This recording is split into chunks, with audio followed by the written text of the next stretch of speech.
It is my belief that there is no such thing as perfection in art. Being perfect means to be devoid of flaws, or otherwise to be as good as it is possible to be, but when it comes to media, there is simply no limit to how good something can be.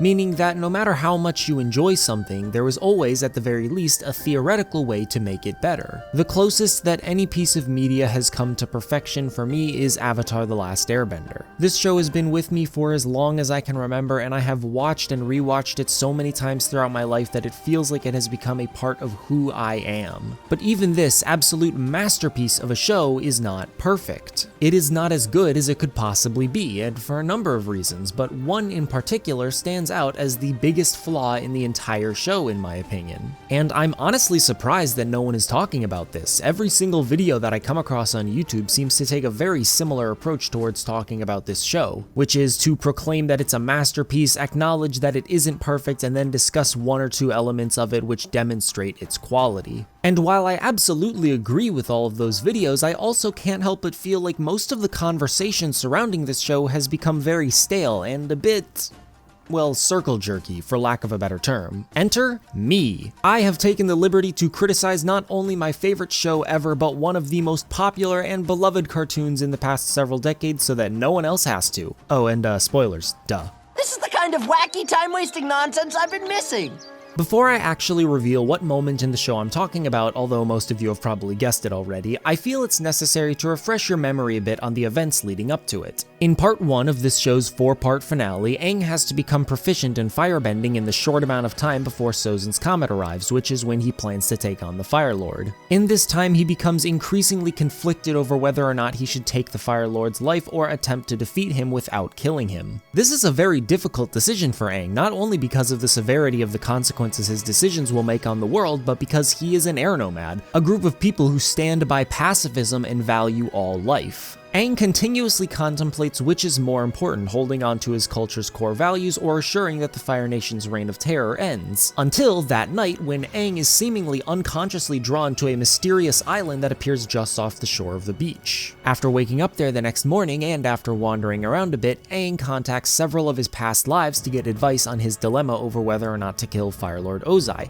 to which all of them clearly imply that the right decision to do is to kill the Fire Lord, much to Aang's dismay. Despite his uncomfort with the situation, Aang concedes and decides that he indeed must kill the Fire Lord, and now we finally make it to the scene.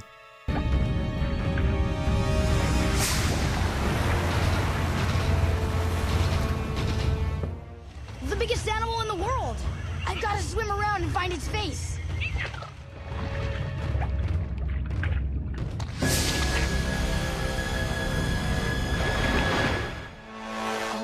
Turtle. Maybe you can help me.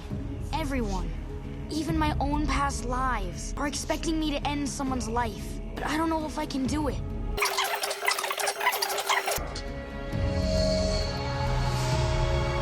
Aang discovers that the island he has been stuck on for the past day is actually a gigantic lion turtle which spouts some vague spiritual mumbo-jumbo and gives Aang the ability to energy bend. Even as a kid, I remember feeling very uncomfortable with the existence and especially the presentation of energy bending, and now I understand that this was because energy bending does 3 specific things that can hurt the viewer's experience with the show. Point 1, it hurts the viewer's trust in the writers. Because Avatar: The Last Airbender's world is so developed, and the fact that we're talking about the finale of the show, the audience is going to have a very firm idea of what is likely to happen. Energy bending is a completely new technique that was never hinted at before the episode it appears in, and so there is quite literally no way that anyone could have seen it coming. Now you might be thinking, isn't surprising the viewers generally a good thing? If your audience can tell what's going to happen before it happens, they won't have nearly as much of a reason to be invested in the conflicts, and you wouldn't be wrong in stating that. But it's important to keep in mind that you can go too far in either direction. A story that gets too predictable can be just as bad as a story that is too unpredictable. Your audience will get bored if they know exactly what's going to happen at every step of the journey, but they will become confused if they have nothing to base their expectations for the rest of the story on. While I would say that this is probably the least problematic problem in Avatar: The Last Airbender, I still think it's worth pointing out. Aang is obviously going to incorporate what he learned from the lion turtle into his fight with Ozai, but it is very unclear how this will happen because of how vague the lion turtle's dialogue was. It makes you wonder if this moment is emblematic of future writing of the show, which is proven to be the case when the actual fight between Aang and Ozai, while being visually spectacular, is one of the most boring fights in the entire show because it's just Aang getting the shit rocked out of him for the first half of the fight,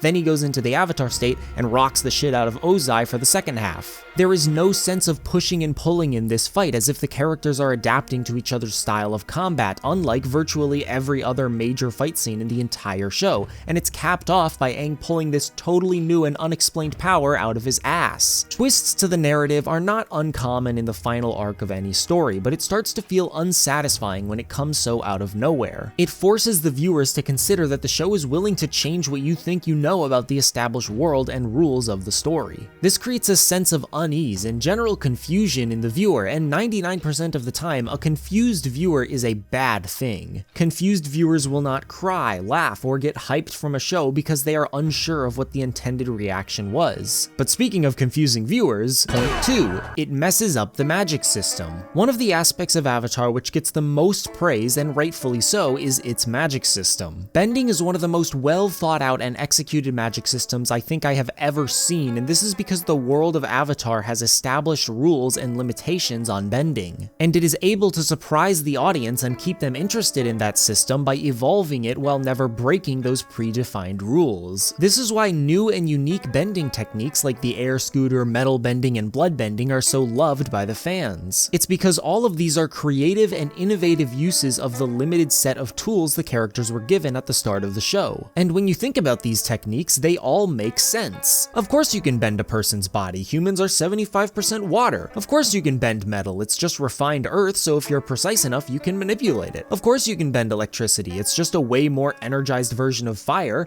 I could go on and on like this. The single exception to this rule is energy bending. It breaks the predefined rules of the show, which prompts all sorts of questions about what this new ability can do, what its limitations are, how it works, etc. Energy bending is kind of like switching from survival mode to creative mode in Minecraft. Sure, you can do a lot more cool stuff way easier, but isn't it just way more rewarding to have to work for that enchanting table or that diamond ore or that ender pearl instead of just opening your inventory and generating it in like 2 seconds? At least in Minecraft, you can crank the game-breaking abilities up to 11 so that it's just fun to make ridiculous stuff and have every option in the world available to you. But in Avatar, energy bending isn't even all that ridiculous. Once you dig through the wiki and learn how it actually works, it makes sense. But if you're going to break the rules to set up a story like this, why not take it all the way to 11? And energy bending doesn't just complicate The Last Airbender. The Legend of Korra has Korra suddenly unlock the ability to airbend in the season 1 finale due to her opening a new chi pathway or something, and this demonstrates exactly the issues I've discussed up until now. The same thing applies to when Aang's spirit just gives Korra back all of her bending, which had been blocked by Iman in one of the most hated scenes in Avatar ever. And on top of this, he gives her the ability to go into the Avatar state at will, which forced the writers to fundamentally change the rules, limitations, and interworkings of the established magic system. Sound familiar? Well, yeah. Point 3.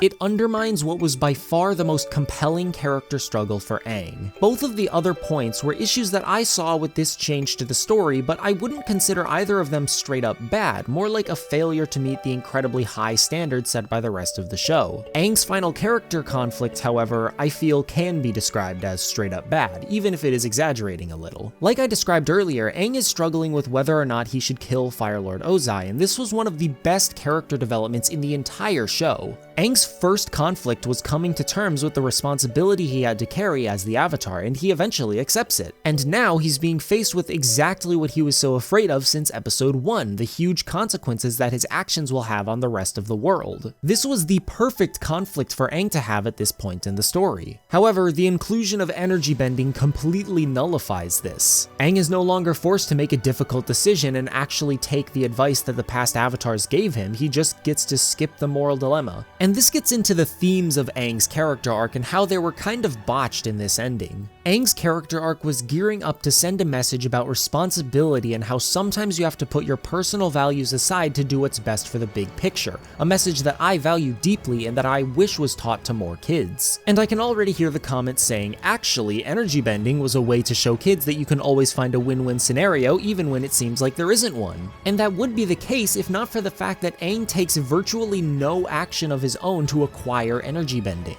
It is instead gifted upon him by the lion turtle. Aang didn't do anything. In fact, he was asleep when he swam onto the lion turtle's back, so you can't even say that he was searching for an answer or something. The message being sent is not that even in the worst situations you can find a way to make everyone happy. It is that when you are in a lose-lose scenario, the best thing you can do is hope that someone else fixes the problem for you. In other words, Deus Ex Machina. And again, I have to bring up that it seems like this conflict was gearing up to go in the complete opposite direction. Aang is actively searching for ways to defeat the Fire Lord without killing him, so he is looking for that win-win situation, but it is completely subverted by the fact that none of his ideas would work and the only one that did fell into his lap on a silver platter. This is by far the worst attribute of The Last Airbender in my opinion, even worse than the romantic subplots, which most viewers tend to agree weren't that great. But I'd like you to keep in mind that despite this, Avatar is still my all-time favorite show. Even though I think this was one of the lowest points in the series, the highest points were so incredibly high that my overall enjoyment of this show remains stronger than anything else I have ever watched. The only reason I made this video about something I dislike in my favorite show is because everyone already knows why this show is so great. If I were to make an in-depth analysis of Avatar: The Last Airbender, it would wind up just being me linking you to every video that has already made my point for me. I criticize this show because I love it, and I want to add something new to the conversation and get people to think about every aspect of the media which they consume, which I hopefully accomplished in this video.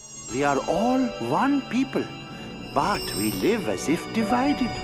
We're all connected. Everything is connected. That's right. Thank you for watching, I hope you enjoyed this video, and if you did, I'd recommend many of my other analytical thought pieces on this channel. Most of the shows I covered are animated, so if this is your type of content, make sure to subscribe and hit the bell icon to get notified when I upload another video like this. If you just want more content from me, you can check out my second channel, which is mostly just shit posting at this point, and if you just want to hear more of me talking, you can check out the Zoomercast, which is a podcast channel that I run with some of my friends. That said, I hope you have a wonderful day, thanks again for watching, and I'll see you in the next one.